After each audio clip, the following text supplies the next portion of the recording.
boa noite. Boa noite. Polícia Federal no Rio de Janeiro prende auditor da Receita suspeito de extorquir investigados na operação. Senado rejeita últimos destaques e conclui primeiro turno da votação da reforma da Previdência. Economia fica em 800 trilhões de reais. Primeiro-ministro do Reino Unido apresenta a proposta final para o Brexit. O alerta vai para quem toma vitaminas sem orientação médica. Você pode estar jogando dinheiro fora. O juiz Marcelo Bretas acatou um pedido do Ministério Público e decretou o bloqueio de 13 milhões de reais do auditor da Receita, Marco Aurélio Canal. Ele foi um dos 12 presos em uma operação da Força Tarefa da Lava Jato no estado. As investigações apontam para um esquema de extorsão dentro da Receita Federal. Marco Aurélio Canal é suspeito de chefiar o esquema de extorsão contra os investigados da Lava Jato.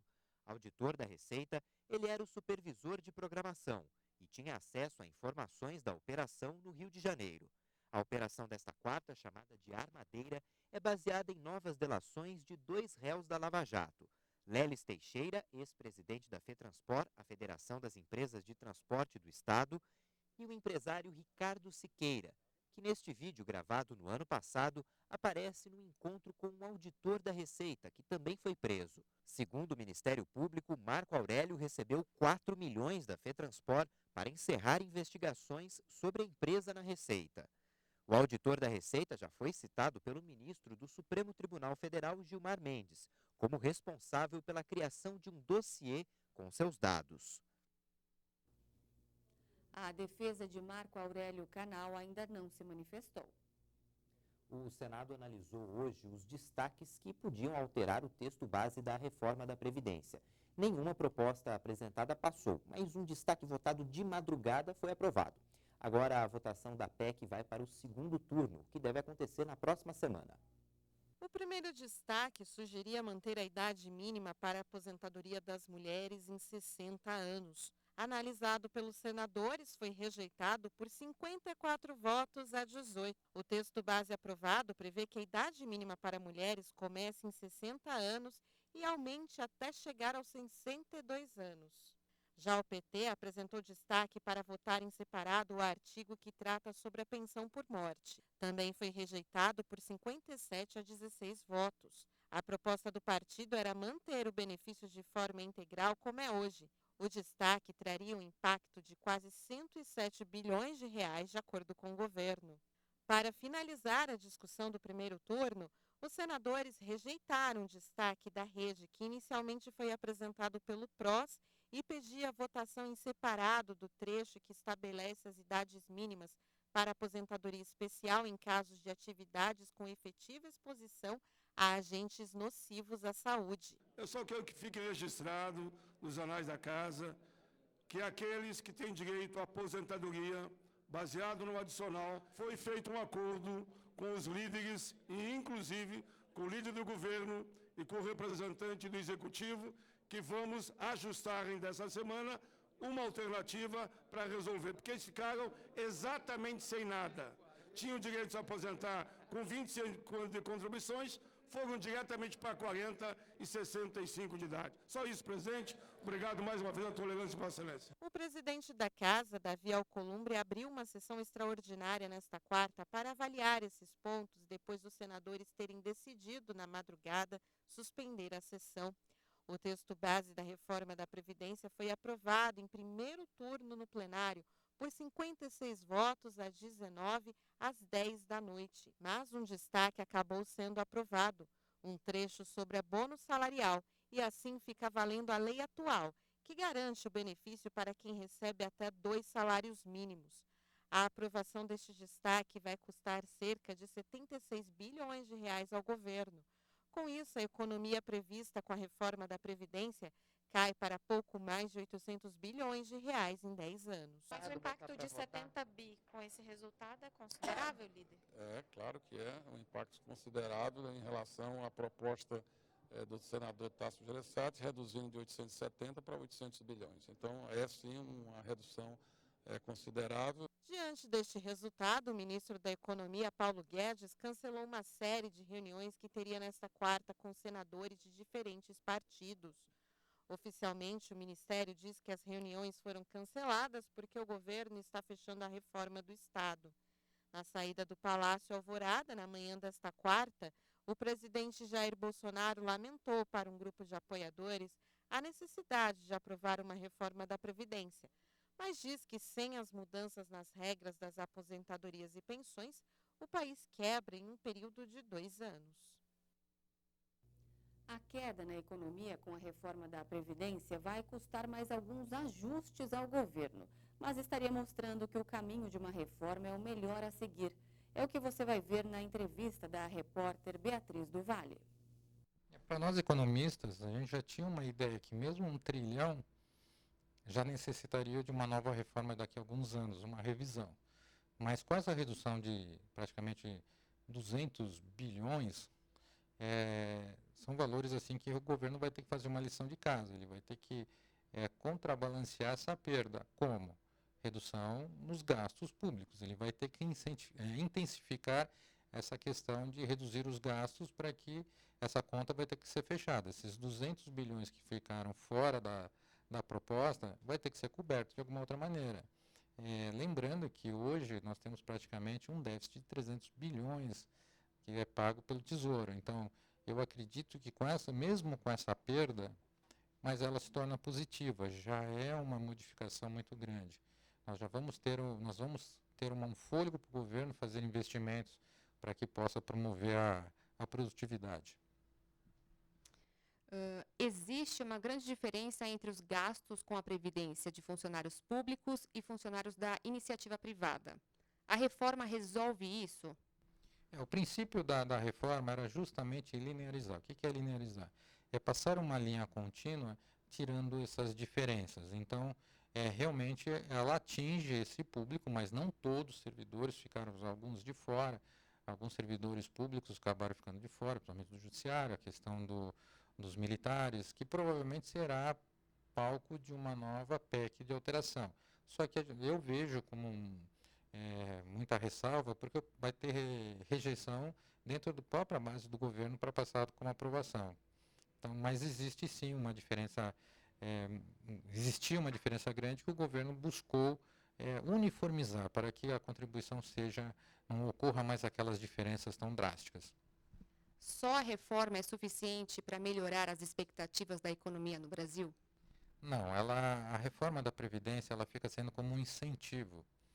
Ou seja, o mercado internacional e os investidores contam com a reforma da Previdência para mostrar que o governo é um governo com apoio popular, com apoio político dentro da Casa, tanto do Congresso, da Câmara dos Deputados como do Senado.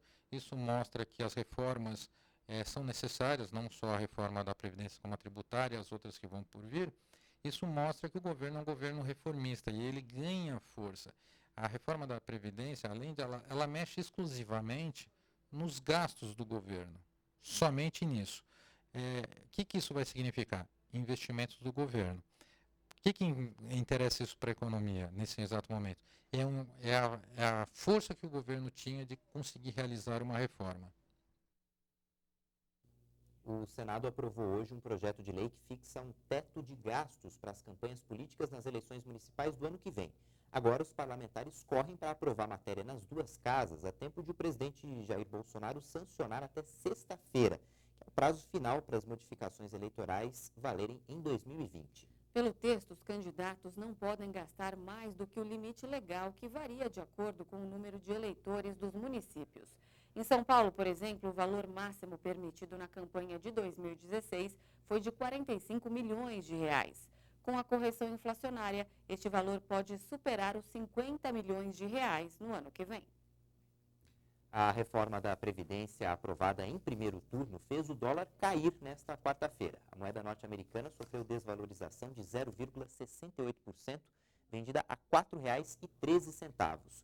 O índice da Bolsa de Valores de São Paulo, o Ibovespa, fechou em forte queda de 2,91%. O Supremo Tribunal Federal adiou para amanhã a definição sobre o alcance da decisão que pode anular condenações da Lava Jato. Mais cedo, a Corte entendeu por 7 votos a 4 que réus delatados têm o direito de apresentar alegações finais depois dos réus delatores. A sessão desta quarta-feira começou com o voto do ministro Marco Aurélio Mello, que não estava presente no debate da semana passada. Segundo o ministro, a legislação não prevê prazos diferentes para as alegações finais de delatados e delatores. Ele ressaltou que os acusados conhecem o conteúdo da delação na primeira etapa do processo, com a apresentação da denúncia. O Supremo não legisla, pronuncia-se a partir da ordem jurídica em vigor. Entender que o delatado deve falar após o delator é esquecer que ambos têm condição única no processo, ou seja, de réus. Antes de apresentar o voto, o presidente da Corte, Dias Toffoli, reagiu duramente às críticas que a Corte vem recebendo. Ele afirmou que é falácia e desonestidade intelectual dizer que o Supremo atua contra o combate à corrupção. Que esta Corte atua em sentido contrário. É uma desonestidade intelectual. Esta Corte defende o combate à corrupção, mantém as decisões tomadas que foram feitas dentro dos princípios constitucionais, dos direitos e garantias individuais e das normas legais, mas repudia os abusos e os excessos e tentativas de criação de poderes paralelos e instituições paralelas. Volto a dizer, se não fosse esse Supremo Tribunal Federal, não haveria o combate à corrupção no Brasil. Em seguida, Dias Toffoli apresentou o seu voto. Ele acompanhou a maioria, que afirma que o delatado tem o direito de apresentar as alegações depois do réu delator. O novo Procurador-Geral da República, Augusto Aras, tomou posse hoje na sede do órgão em Brasília e prometeu um combate intransigente à corrupção. O evento foi organizado pela Procuradoria-Geral da República na sede do órgão para marcar a chegada do novo chefe do Ministério Público. Augusto Aras já tinha sido empossado oficialmente na semana passada pelo presidente Jair Bolsonaro, em cerimônia no Palácio do Planalto. A solenidade desta quarta-feira também contou com a presença de Bolsonaro, dos presidentes da Câmara, Senado e do Supremo Tribunal Federal, além de ministros do governo. Em seu discurso, Aras demonstrou apoio à Operação Lava Jato e prometeu combater a corrupção. É evidente que com uma pauta que abarca todos os segmentos da nação, a sensibilidade e a experiência política de Sua Excelência, senhor presidente, minhas senhoras e meus senhores, sugerem, na ordem de prioridade das ações do Ministério Público, o enfrentamento intransigente à corrupção. As denominadas operações, especialmente a Lava Jato, que mobilizam amplos setores da nossa sociedade, trouxeram ao conhecimento da nação as práticas condenáveis que estavam ocorrendo no país, fruto de modelos de governança implantados há décadas ou há séculos, causa lamentável do atraso e da pobreza de nosso povo. O presidente Jair Bolsonaro afirmou que a escolha por Aras não foi fácil por causa dos nomes apresentados e da qualificação do quadro do Ministério Público. Nós temos tudo para dar certo. E nesse momento, mais que orgulhoso, estou honrado por estar nesse ambiente, nesse prédio, onde está o nosso MP, instituição, talvez sagrada, mas com independência, com altivez e com bons propósitos, tem sim ajudado e muito o Brasil. 10 pessoas foram presas hoje em uma operação da Polícia Civil e do Ministério Público do Rio de Janeiro. Os agentes cumpriram 15 mandados de prisão preventiva. O objetivo da ação é desarticular um grupo criminoso envolvido com vendas de drogas e receptação de cargas. A Polícia Civil do Rio de Janeiro investiga se a bala que atingiu a menina Agatha Félix, de 8 anos, bateu em um poste de energia antes de atingir a criança. Dos 11 policiais que participaram da ação que resultou na morte de Agatha, apenas 2 estiveram na reconstituição feita pela Delegacia de Homicídios do Rio ontem no Complexo do Alemão. Policiais afirmam que houve troca de tiros com traficantes, mas familiares de Agatha negam essa versão. Segundo dados do Banco Central, os juros do cheque especial caíram 11,8% entre julho e agosto. Mas nem de longe isso significa que ele é uma boa opção para quem precisa de dinheiro imediato. Os juros ultrapassam uns 300% ao ano. O melhor ainda é se planejar. O Antônio usa o cheque especial todos os meses para pagar as contas. E nem precisa ser economista para saber que ele nunca consegue cobrir o saldo devedor da conta bancária. Olha, é até feio falar isso, mas eu acho que eu uso cheque especial desde que eu tenho conta em banco. Olha, meu problema da minha vida com o cheque especial começou desde a faculdade, quando inventaram a conta universitária, que você não trabalhava e eles te davam crédito.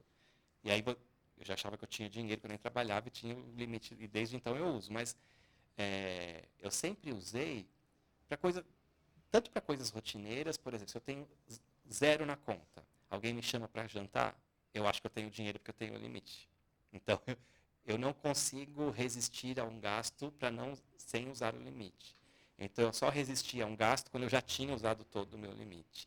Para tentar melhorar a situação, o Antônio parcelou a dívida em 6 vezes, sendo que 4 parcelas já foram pagas. E mesmo com esse parcelamento, acredite, o Antônio voltou a usar o cheque especial. O banco, ele te cobre o seu limite e parcela, mas ele te dá um limite baixo, mas ele te dá outro limite. Eu já entrei nesse também, mas é pouquinho. Espero conseguir me livrar desse sem ter que parcelar. Mas o Antônio não está sozinho nessa não. De acordo com o SPC Brasil, 2 em cada 10 brasileiros recorrem ao cheque especial. E 40% das pessoas que usam esse limite extra fazem isso todos os meses, como um complemento de renda. E é aí que está o erro. Especialistas já cansaram de avisar. O cheque especial não foi feito para qualquer situação. Ele é um crédito que deve ser usado apenas em casos de muita emergência. As pessoas acabam utilizando o cheque especial como se fizesse parte da renda, parte do salário, parte dos rendimentos que ele recebe por mês. Na verdade, não é. O cheque especial não é um recurso do usuário, ele é um dinheiro do banco e o banco cobra caro para emprestar esse dinheiro. Os juros dessa modalidade são altíssimos e chegam a mais de 300% ao ano. O diretor de Educação Profissional e Financeira da Federação Nacional dos Bancos explica o motivo. O cheque especial é uma linha de crédito emergencial, isto é, para usar em situações específicas, em emergências. Como não existe garantia de recebimento e não existe nenhum tipo de previsibilidade, isso tudo faz com que os juros se elevem mesmo. Segundo o especialista, antes de procurar alternativas para renegociar a dívida com o banco, o melhor para quem está no vermelho é se planejar. Antes de procurar o banco, a pessoa tem que sentar, entender todas as suas despesas, quanto que ela gasta, quanto que ela está gastando por mês a mais do que ela recebe, e aí fazer um trabalho sério de reduzir gastos. Não tem muito milagre. Se possível, muitas vezes, tentar alguma nova fonte de receita, para aumentar o que entra. Porque o que é um orçamento? É tudo que entra e tudo que sai. Então tem que equilibrar essa situação. E o Antônio, que já se endividou bastante, diz que vai tentar não cair de novo nessa cilada. Eu espero conseguir me controlar. Eu não quero ter limite alto mais e eu espero que o banco não me dê.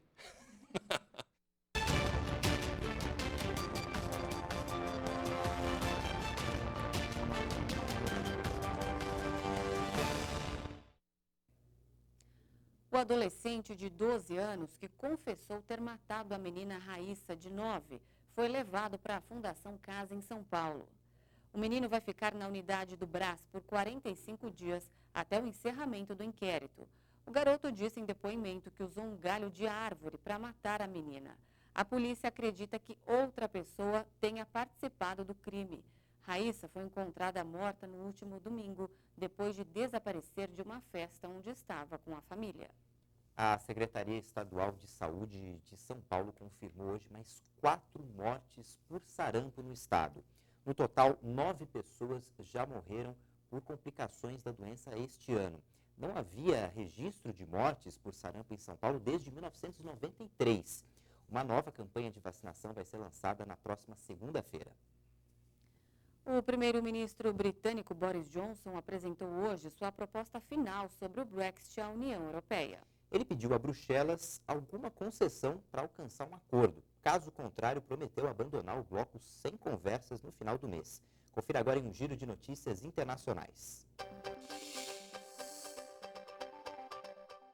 O principal objetivo de Boris Johnson é substituir a polêmica fronteira irlandesa por outro sistema que permita evitar uma barreira entre a província britânica da Irlanda do Norte e a República da Irlanda, país membro da União Europeia, para preservar o Acordo de Paz de 1998, que acabou com 3 décadas de conflito violento na região. O premier disse ainda que Londres deve manter o controle de sua própria política comercial e que a tecnologia pode ajudar. Em meio a um tenso impasse entre o presidente peruano Martín Vizcarra e parlamentares da oposição, a vice Mercedes Arauz renunciou ao cargo. Ela tinha sido designada pelo Congresso para substituir temporariamente Vizcarra, suspenso pelo parlamento após dissolver o Congresso. Arauz também defendeu a antecipação de eleições gerais previstas para o dia 26 de janeiro de 2020. O presidente americano Donald Trump classificou a ação do processo de impeachment movida por congressistas democratas de golpe. O comentário foi feito depois da pressão do secretário de Estado Mike Pompeo para evitar a convocação de 5 diplomatas para testemunharem uma comissão parlamentar encarregada de analisar o impeachment. Trump é investigado por pressionar o presidente da Ucrânia, Volodymyr Zelensky, para obter informações sobre o filho de Joe Biden, principal pré-candidato do Partido Democrata às eleições de 2020. 5 manifestantes morreram e centenas ficaram feridos nas últimas 24 horas no Iraque, onde milhares de pessoas voltaram às ruas para pedir serviços públicos e empregos. A polícia avançou contra a multidão que queimou pneus em Bagdá. Os ativistas foram dispersos à força com jatos d'água, gás lacrimogêneo e balas de borracha. Os confrontos ocorreram mesmo depois do presidente do país e a ONU terem pedido calma à população. Manifestantes de Hong Kong destruíram estações de metrô depois que um policial atirou em um jovem de 18 anos durante os distúrbios de ontem. Imagens de câmeras de segurança mostram os policiais sendo atacados com bastões e guarda-chuvas. No meio da confusão, o disparo. Itsan Shikin fica caído no chão. O rapaz foi levado ao hospital e o estado de saúde dele é estável. Em protesto à violência policial, dezenas de pessoas em um shopping fizeram pássaros de papel de origami e cantaram um hino do movimento. 3 traficantes de drogas colombianos foram resgatados pela Marinha do país. Eles ficaram nas águas do Pacífico por 7 horas e não morreram graças aos pacotes de cocaína. Havia 1 tonelada e 200 quilos da substância. Os traficantes saíram da cidade de Tumaco e o barco virou no sábado. A polícia procura agora outros 4 suspeitos que estariam viajando com o grupo.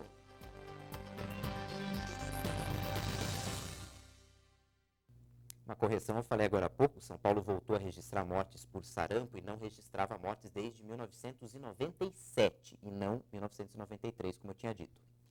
Nos últimos anos, tem aumentado o consumo de vitaminas e sais minerais. O setor movimentou 4 bilhões de reais em um ano. O problema é que tem muita gente tomando vitamina sem precisar. O ideal é seguir as orientações médicas. Aí você vai tomar a vitamina ou suplemento que realmente precisa e na dose certa. Caso contrário, vai acabar jogando dinheiro fora. Para comprar uma vitamina não é preciso ter receita. E nas prateleiras a oferta é grande. Tem A, B, C, D e por aí vai. Nesta farmácia, as mais procuradas são o colágeno e o ômega 3. E tem sempre uma nutricionista por aqui para dar algumas orientações. A diferença do colágeno em pó, em cápsula, temos para pele, para articulação. O ômega 3 também tem questão de dosagem, como tomar, então eles sempre perguntam, né? Por isso que também tem essa preocupação de ter a nutricionista para orientar. A maioria traz receita, indicação médica, mas muita por curiosidade mesmo, né? Ah, eu vi na televisão, então eu queria saber se realmente é bom, e a gente procura orientar da melhor forma, fala que é a necessidade de um profissional também, para não acontecer algum problema, né? A Rose não tem receita e pediu ajuda. Esse daqui é o ômega 3, ele tem uma alta concentração de DHA, que é muito bom para memória, concentração também. Ah, então tá bom.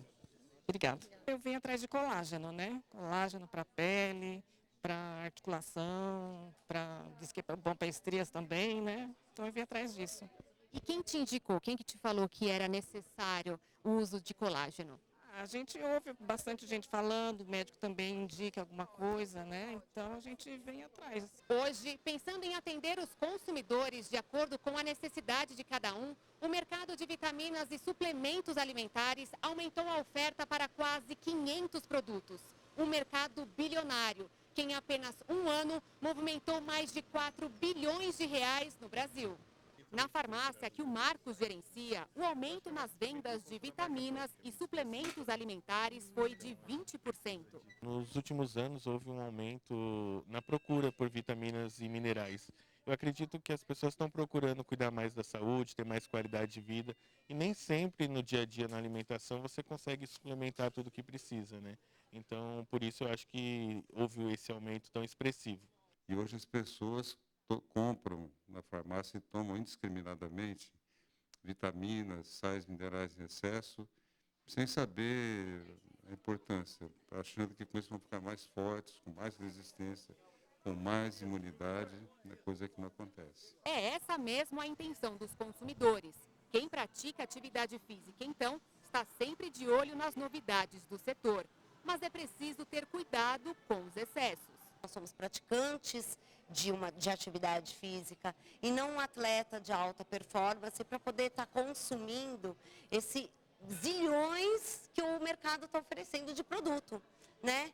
Então nós temos que pensar sim numa sobrecarga renal, o que isso vai causar a longo prazo. Em uma alimentação adequada, a gente consome todo tipo de vitamina que o nosso corpo precisa. No entanto, tem algumas situações específicas onde elas podem ser necessárias, onde pode haver suplementação. Pessoas de mais idade, por exemplo, elas podem necessitar de uma suplementação, por exemplo, de vitamina D, eventualmente de vitamina C.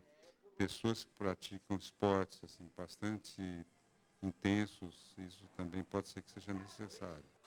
Mas não é esse conceito que todo mundo tem, que hoje todo mundo se automedica.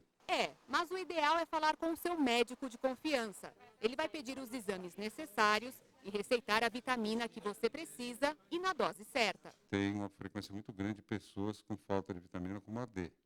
Quem mora emparedado numa cidade como São Paulo, fora o protetor solar, fora o carro que tem sulfilme, né?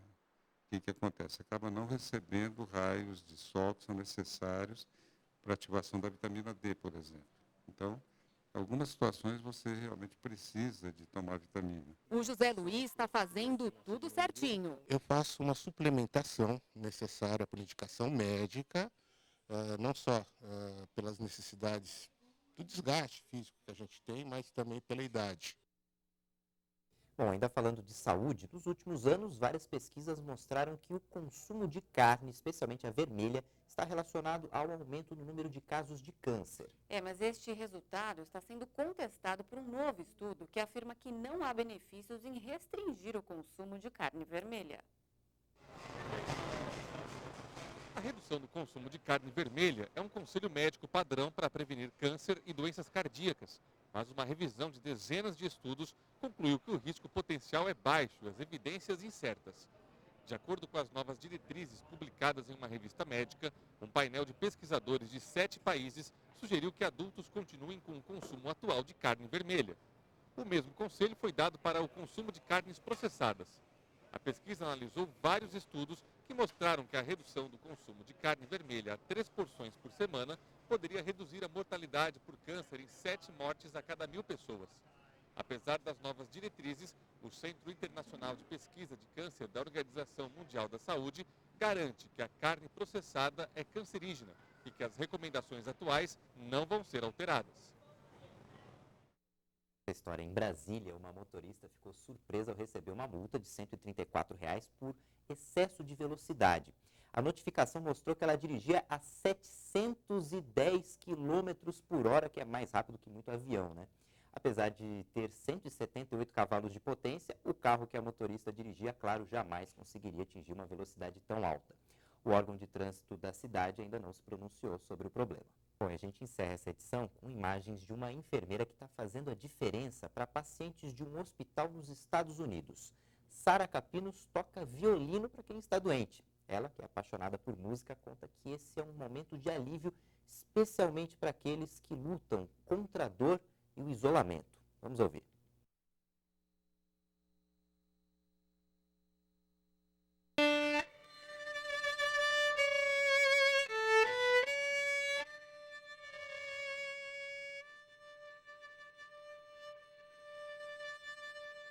Melhor, né? Boa noite, até amanhã. Boa noite, a gente se vê amanhã. Até lá.